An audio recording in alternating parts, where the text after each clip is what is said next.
What's going on, guys? Yesterday was a great day for me. It feels so good to be supported. Thank you all. Welcome to the channel if you are new. Let's get into it. What a day it is for Bitcoin as well. $3,000. Smashed the wall today. Absolutely smashed it. Here is a reaction that sums up the day's events. Yeah. We're not even in the SegWit lock-in period. So let's have a look at that. This is a SegWit lock-in period. We need this turquoise bar to hit over here, and then it will be locked in. Then the price will rise. We're not even there yet. And what's even doubly bullish about today's news is that we're on a weekend.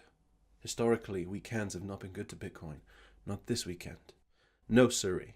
I also moved some of the Bitcoin that I have into other things. I bought some more NEO, for example, because with the conversion rates, Bitcoin being so high, you can get even more. Even though generally, things tend to go up with it as well.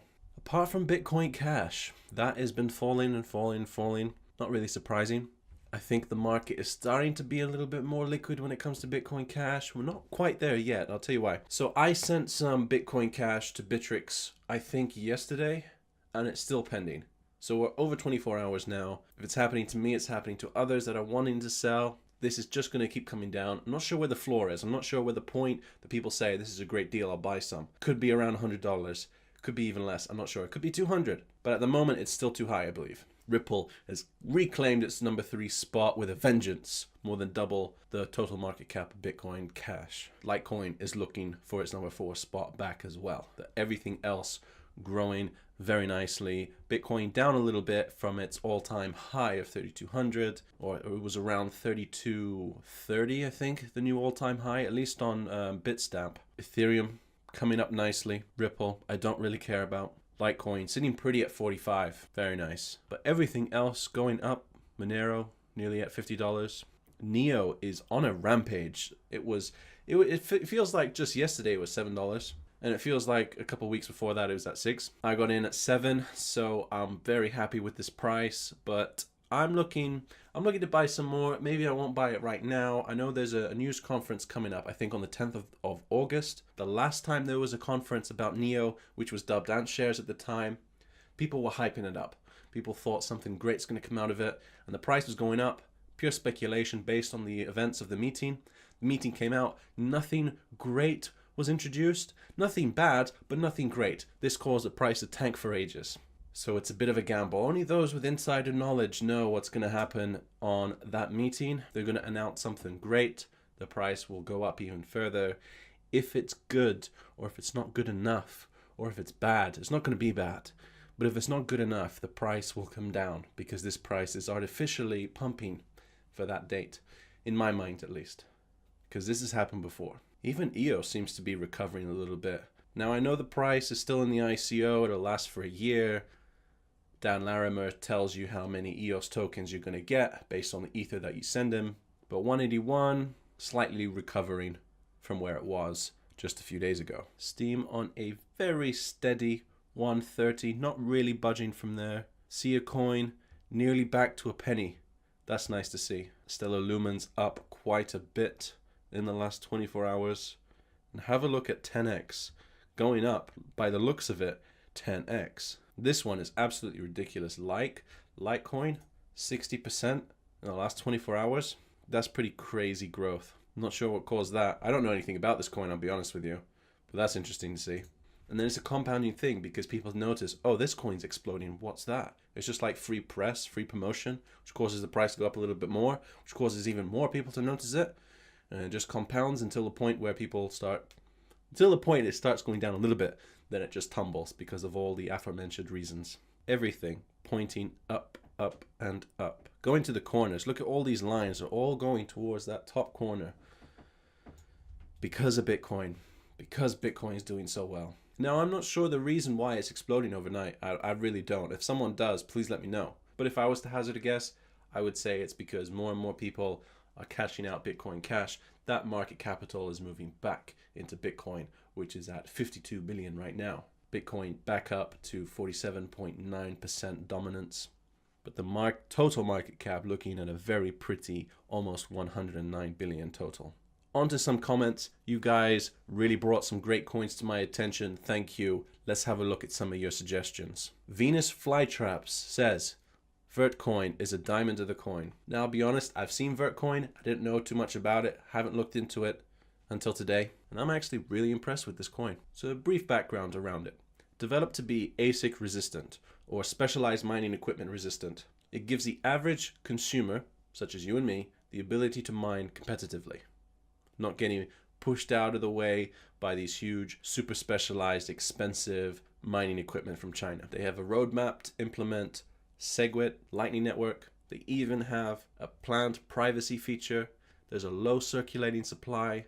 I feel that this is a sleeping giant of a coin, definitely. It needs more promotion, it needs more positive news, and its one weakness is the fact that it's late to the party, like a lot of these coins are. Now, Shuri93 asks, any thoughts on Wagerr?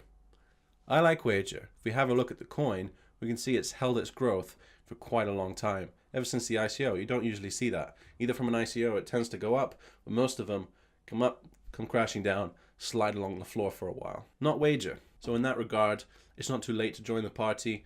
You could have got in the ICO, you could buy in now, relatively the same. If we have a look at the website, we can see a huge promotional for the McGregor-Mayweather fight, which is great because that's one of the biggest betting things this year. Like the website says, it is taking on a $400 billion market. $400 billion is quite a lot of money. Now, if you have a look at these odds, right? So, McGregor to win. You buy the coin, you send it from your Waves wallet, you send it to that address, and should you win, you get your reward. Should you not, you don't. They're giving you odds for McGregor to win, or for every Wagerr coin you send. If McGregor wins, you get 6.5 back. For Mayweather, much less attractive, 1.18. But my money would be on Mayweather anyway, as much as I'd like to see McGregor win. But it's things like that that would really drive attention to this coin up, which is a great thing. It's odd to me that this coin hasn't seen more growth, I'll be honest. One of the potential reasons for that, the coin admittedly is a temporary one that's not going to remain forever. When the more permanent coin comes, you will be able to exchange your current Wagerr tokens for a 1-for-1 ratio and get the new coin, so it doesn't really matter. But most likely when that event happens and you get the real coins, then the price will go up. Very emotional market. That's planned to happen Q4 of this year. But some of the critics would say it's not a revolutionary idea by any stretch of the imagination, and it kind of isn't, but it doesn't potentially need to be. However, in my research for this coin, I heard some rumors. And my rumors say that this ICO that is about to be launched is a revolutionary betting technology, and that those who have seen the white paper already say it's an amazing coin. But these are rumors. I don't know anything about it. But there you go, alphabetter.io. UFO Sweden says Elastic or ZAL. I had not heard of this coin before, but my oh my, if this isn't a great coin. We can see not worth a great deal at the moment, not a lot of activity, not a big total supply, not a small one either, $36 million market cap.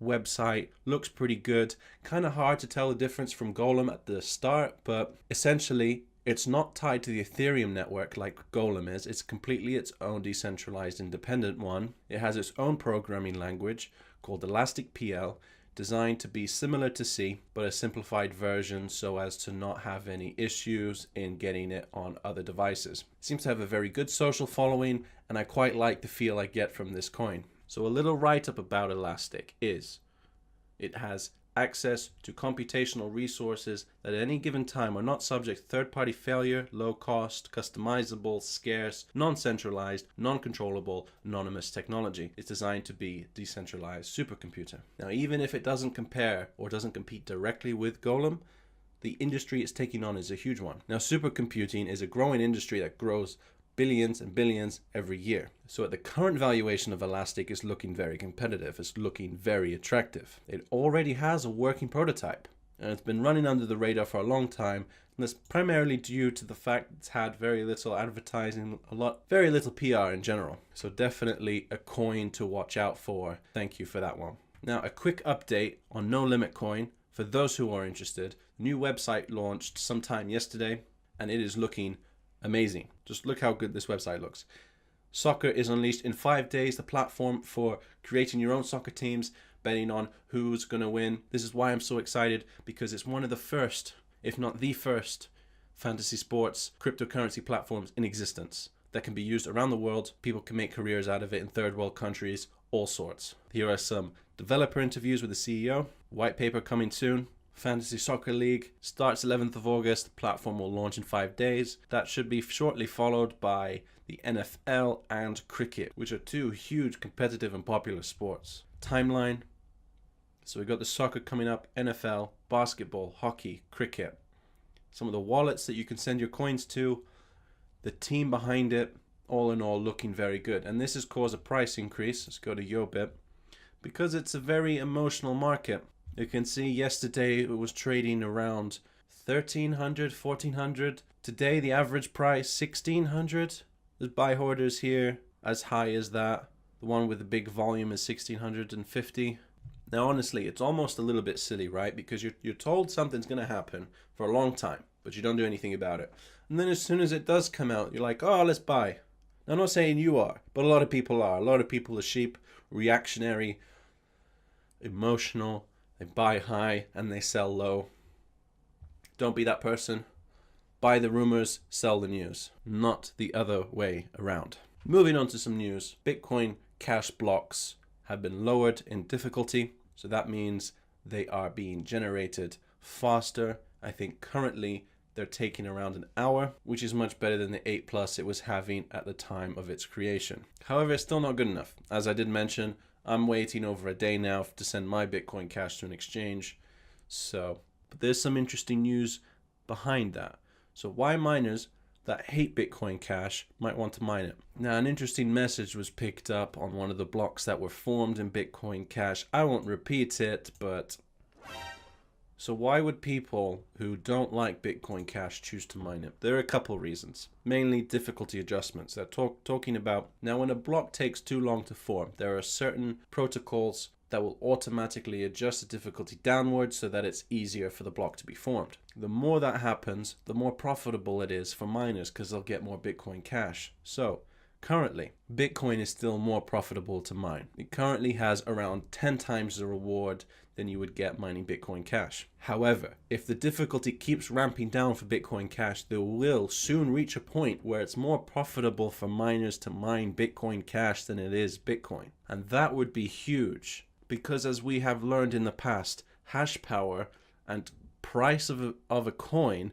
directly correlates. Now that's one reason they might decide to. Number two, some miners are incentivized to divert some of their hash power towards Bitcoin Cash to artificially increase its hash power a little bit so that this emergency crash protection does not kick in. Temporarily, they can slow down Bitcoin Cash's difficulty lowering. And so that's why it's theorized that the guy that mined that block and had that lovely message, that was his motivation to do it. However, that is not all. It is under attack via another avenue as well. Now, we knew this would happen. I mentioned that it would, especially in the early days. Bitcoin Cash would be targeted. I talked about denial of services, but there are other attacks as well. This is from via BTC, one of the biggest exchanges for Bitcoin Cash. They've said the BCC network was under transaction malleability attack, which changes TXID. We've temporarily suspended withdrawal and your assets are safe. Doesn't look very good. Now, a transaction malleability attack is something that lets someone change the unique ID of a Bitcoin transaction before it's confirmed on the Bitcoin network. The change makes it possible for someone to pretend that transaction never occurred, which is funnily enough because SegWit aims to solve that issue. So that's leading to some people, such as this guy, to say that's poetic justice. You have your altcoin without SegWit and that's what you get. Justice. But is it really?